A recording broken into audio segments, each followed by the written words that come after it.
B. Collins. Peter B. Collins, news and comment. It's Tuesday, June 19th, 2018.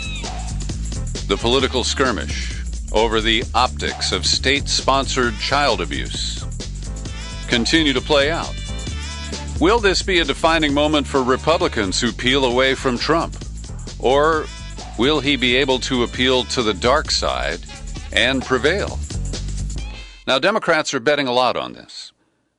And, of course, you're not hearing anything about the history of the Obama administration, the minors who were unaccompanied who came to the border, many of whom were held and then deported, separated from their parents. But at this point, Trump appears to believe that he can keep his base in line and keep most Republicans, even a few who have independent thinking skills, politically demagogued into his orbit. But this is the sound that could change that. A reporter with ProPublica captured the audio of children being held at an undisclosed U.S. Customs and Border Patrol facility.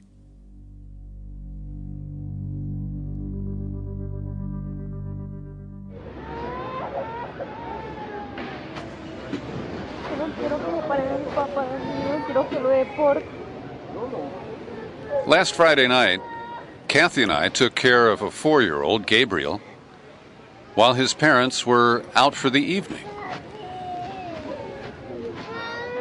And I have to say it was a gratifying experience. His parents aren't helicopter types. And he adjusted to new people and a new environment very well.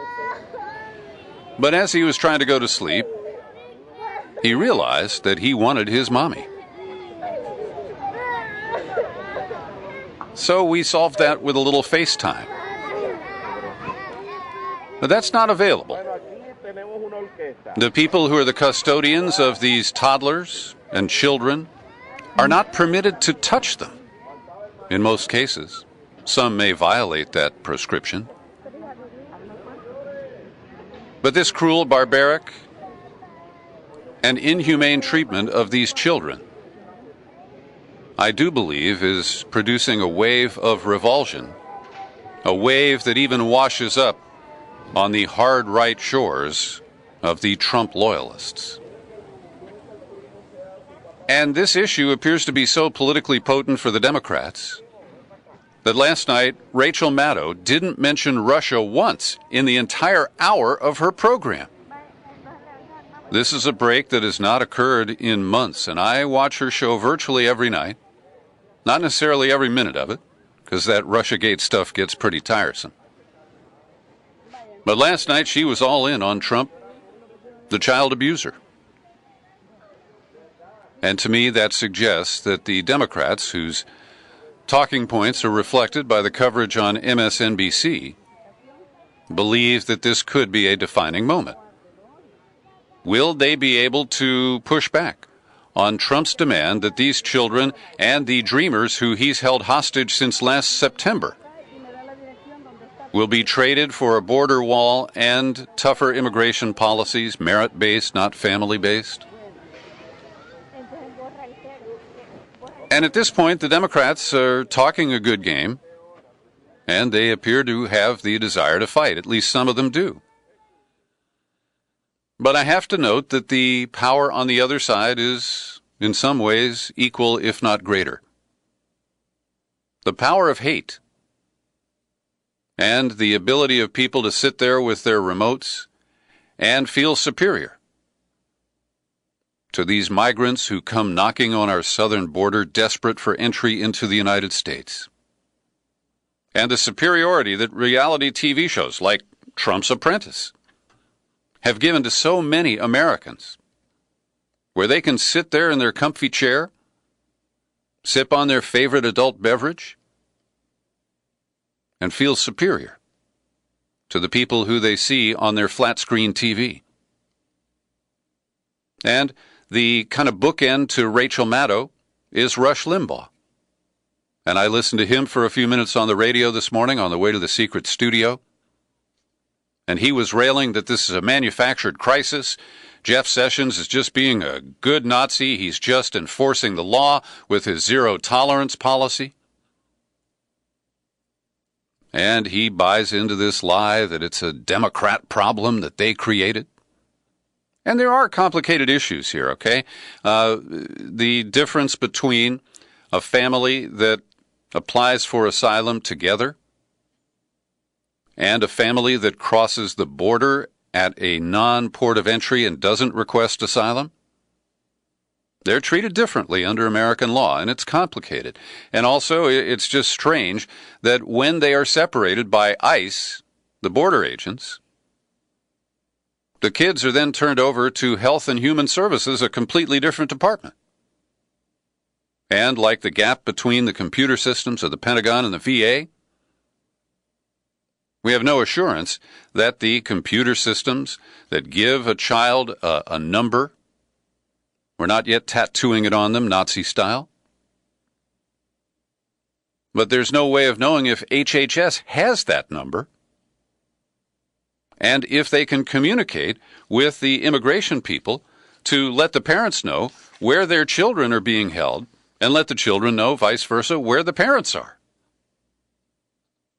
So last night, as I was watching Rachel Maddow, I went to Facebook and I wrote, as part of my endless news-gathering routine, we watch Rachel's Pravda report nightly on MSDNC. We run an informal pool on how long it takes for her to say Russia, and the typical range is 10 seconds to 2 minutes. As I post, I'm 19 minutes in, and the A block is Russia-free. Her coverage of Trump's brutal zero-tolerance policy on kids is a welcome break from Russiagate, but probably won't include much about Obama's record on deportation and family separation. Well, I stayed tuned for the entire hour. She didn't mention Russia once, and she also didn't mention Obama's record in any way, shape, or form. I have to say, the corporate media is doing a good job covering these issues, and I have a flurry of stories that I'm going to refer to here briefly today. At BuzzFeed, they note that today Trump equated migrants and refugees to the U.S. with vermin who, quote, will pour into and infest our country. Of course, it was a tweet. Democrats are the problem, he said. They don't care about crime and want illegal immigrants, no matter how bad they may be, to pour into and infest our country like MS-13. They can't win on their terrible policies, so they view them as potential voters. Now, this wraps up a bunch of lies and canards that are popular on the right, that Democrats support more liberal immigration policies because they see these people as future Democratic voters. And I haven't seen any studies that show that to be the case, but it's an urban myth that is believed by many right-wingers. Then, of course, Trump continues to pound on MS-13, the American-bred street gang from Los Angeles that has infected, or shall we say infested, many Central American countries and created the wave of migration in reaction to the gangs that run those nations. So we now have a count of 2,342 children who have been separated from their parents, and the HHS administrator for children and families flatly said, we expect that this will not continue because the new policy will result in a deterrence effect. So that's what the people implementing this policy believe. That Jeff Sessions said zero tolerance, knowing that families would be separated and that this grisly, cruel process would lead people not to start for our southern border. But that, of course, is something that is unproven and in the past has not been true. When asked how many children have been reunited with their parents, this guy Wagner at HHS said, well, I could look into it. The policy's relatively new. We're still working through the experience, which means he doesn't have a clue. And Laura Ingraham is helpful on this front. She described the internment camps, these hastily constructed detention centers, they're jails for toddlers, as summer camps. Here's the full quote. As more illegal immigrants are rushing the border, more kids are being separated from their parents and temporarily housed at what are essentially summer camps. Now, the difference is that if your parents send you to a summer camp you can escape.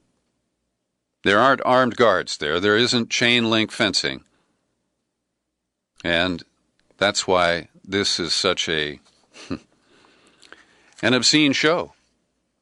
The rationalizations of people who try to explain Trump and the inexplicable are really defining of this moment. And I often disagree and joust with Jill Abramson, the former New York Times chief editor who writes op-eds for The Guardian now, but this one I agree with. She writes the forced separation of families is Trump's Katrina moment. She compares it to the decline of George W. Bush's fortunes after his administration bungled the response to Hurricane Katrina and then tried to cover it up and say that Brownie was doing a heck of a job. Abramson writes, we are now witnessing Donald Trump's Katrina moment. The American people will not tolerate having 2,000 migrant minors, many of them young children, separated from their parents in steel cages. She says Katrina was the culmination of a presidency that had turned rotten, and the stench was impossible to ignore any longer. Here's her litany of stench here.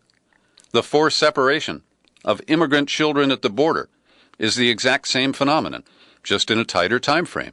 Our country has suffered through 18 months of a heartless, clueless presidency marked by lies, a betrayal of global alliances that have stood since the end of the Second War, the undoing of treaties and regulations that protect the environment, ceaseless attacks on Obamacare, the undoing of many programs that help the poor, to name only some of the outrages. This disastrous zero-tolerance immigration policy is merely the crescendo of a disastrous young administration. And governors, including 2 Republicans, have signaled their displeasure by pulling their National Guard troops who've been doing nothing at the southern border back to their home states. The Republican governor of Massachusetts, Charlie Baker, and the Republican governor of Maryland, Larry Hogan, have announced that they are not deploying, or they will end the deployment of National Guard troops under their control at the southern border. And they've been joined by New York Governor Cuomo, and there's one other, John Hickenlooper of Colorado.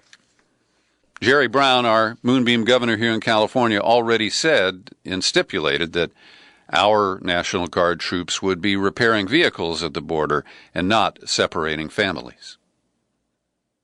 As we reported last week, the dispatch of justice for these accused migrants is swift and done in a mass setting. And instead of doing what we need to do, which is open up more immigration courts and hire more immigration judges, we're just ramming people through, 75 at a time. And that cannot be considered justice in any way that matches the textbook version that we teach our kids in high school. And across the whole country, nearly 60% of all federal criminal prosecutions in April were for immigration violations. And so this is creating a huge legal mess as well. And under the new regulations, relatives who want to sponsor migrant children and pick them up from government shelters now must be fingerprinted. And that's a known deterrent. Because if you say, I want my son to be, to have as a guardian my cousin who lives in Tucson, well, that cousin has to show up at the detention facility and submit to fingerprinting. And if they are not in the country legally, well, you know the ripple effect of that. And that's why California and other places declare themselves sanctuaries, so that people will cooperate. And I have a story coming up on that in just a moment.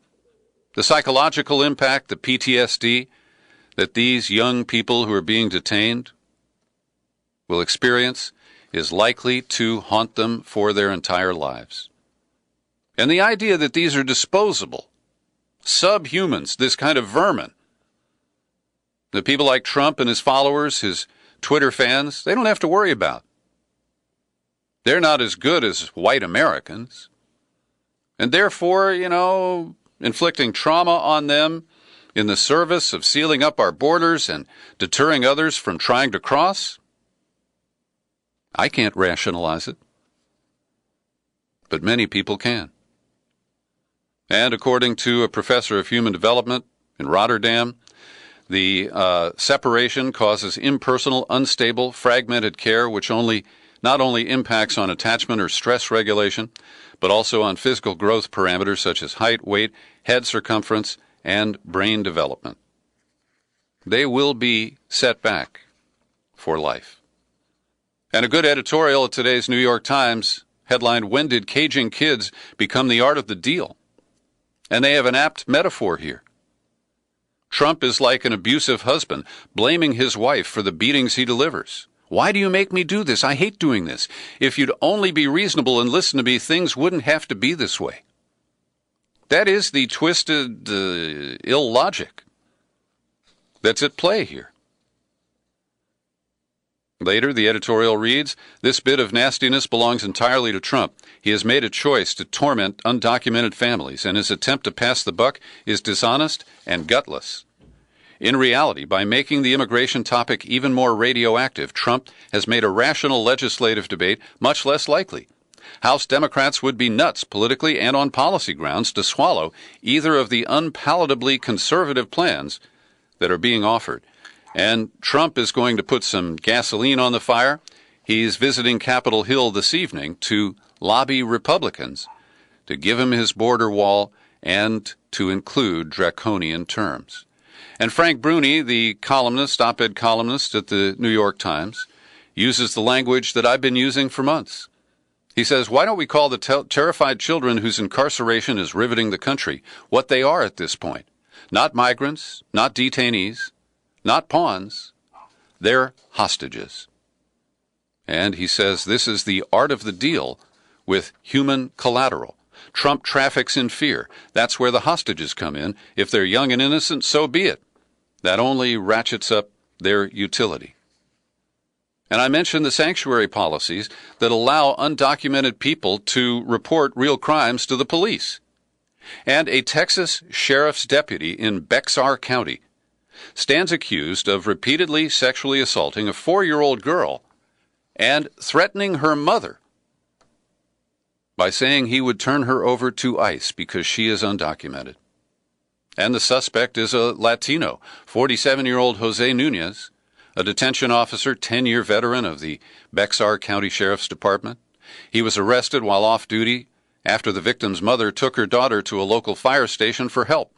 He's charged with super aggravated sexual assault of a child, carrying a minimum 25-year sentence.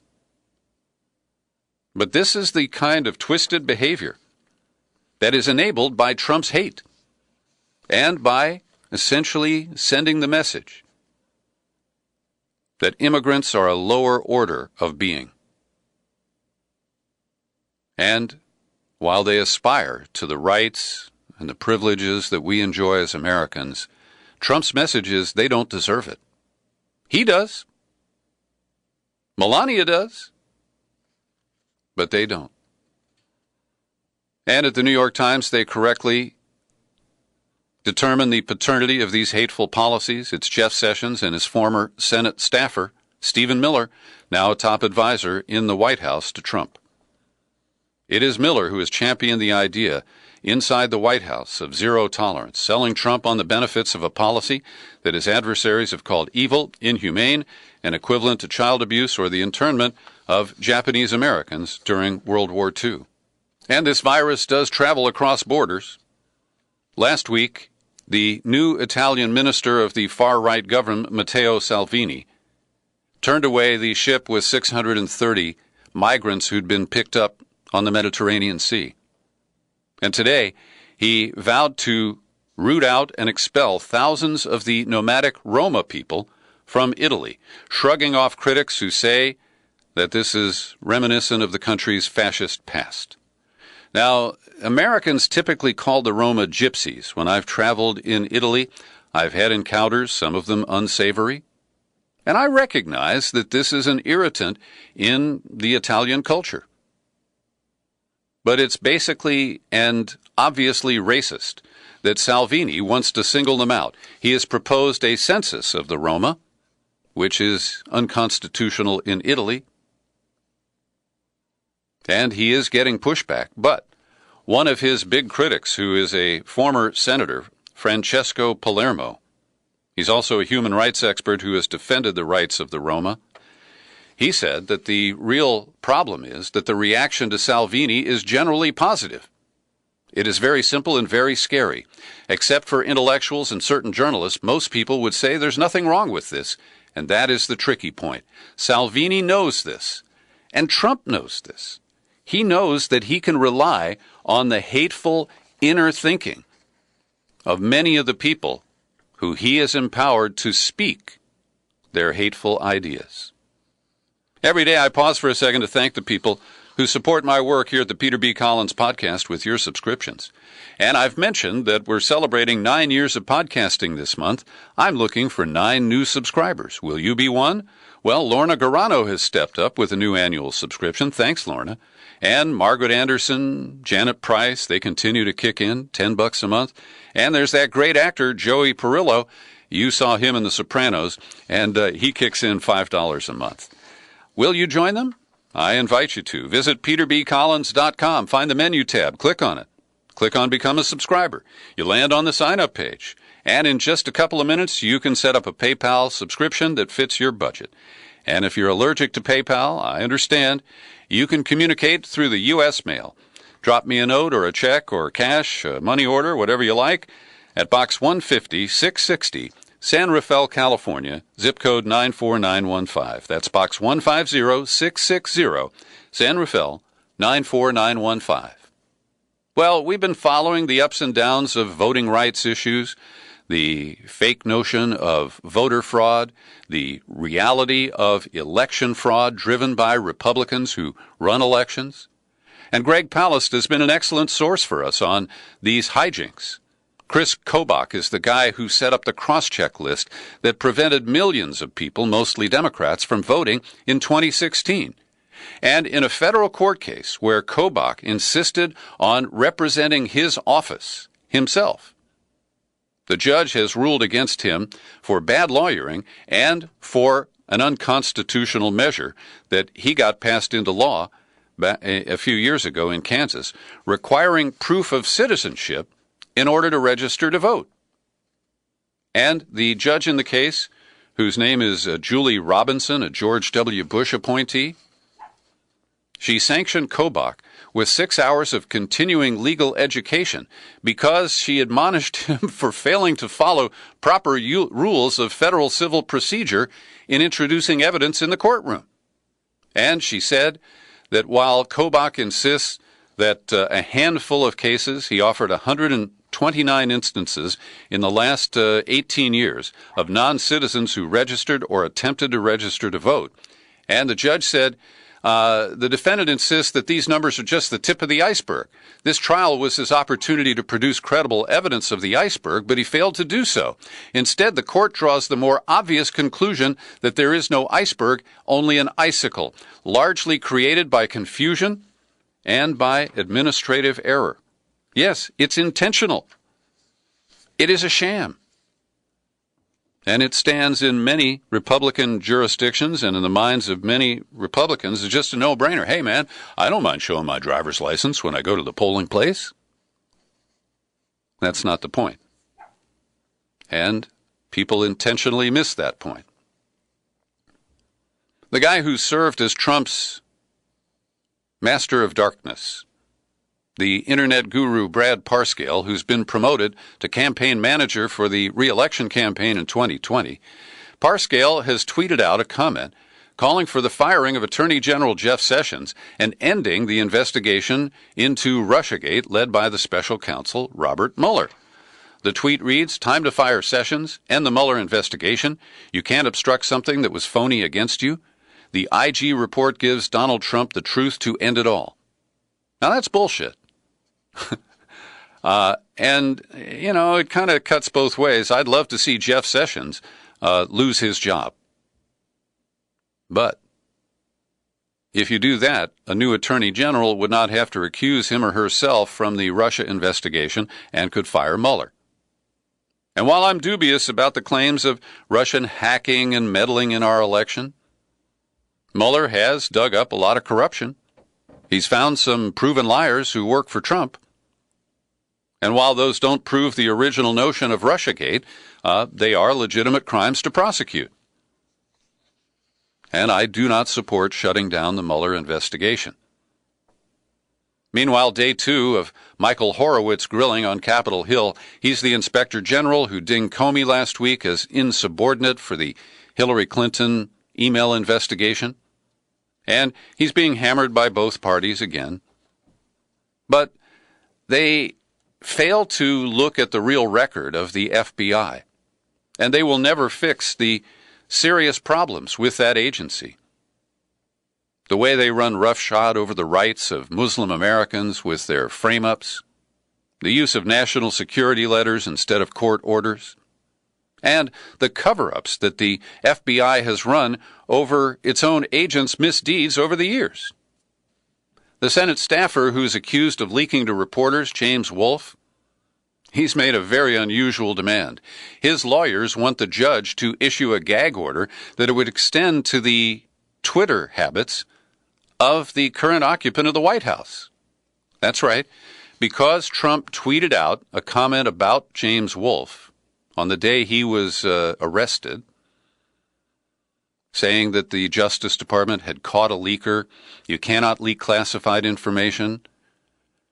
Well, that is a very damaging and prejudicial statement on the part of the guy who is the boss of everybody at the Justice Department. So I think Wolf's lawyers are within their rights to ask this, and I'd love to see any restrictions that can be placed on Trump's Twitter obsession. The other issue is whether or not reporters will be called, and the woman at the center of this, Allie Watkins, who now works for the New York Times, remains pretty quiet. And the Times did not cover this story today that I saw. I picked up coverage from the Washington Post. In another high-profile leak case, the former CIA employee believed to be a major WikiLeaks source who is alleged to have released Vault 7, the collection of hacking tools. His name is Joshua Schulte, age 29, and he has been formally charged now with leaking Vault 7. They had a placeholder charge of possession of child pornography, which I find suspect. And so with all of this together, he's facing up to 135 years in prison. And Schulte online claimed to be a libertarian. He took a photo of himself with a glass that had the words "fuck Obama" on it and repeatedly used racist slurs in chats. Unnamed former CIA co-workers said that he was hard to work with. He had a grudge against the agency. And that's pretty common when somebody like this gets exposed. And I will await the details and the evidence. And I hope this guy goes to trial, because too often these cases are pled out and we never see the evidence in an open courtroom. And just a couple of more items today.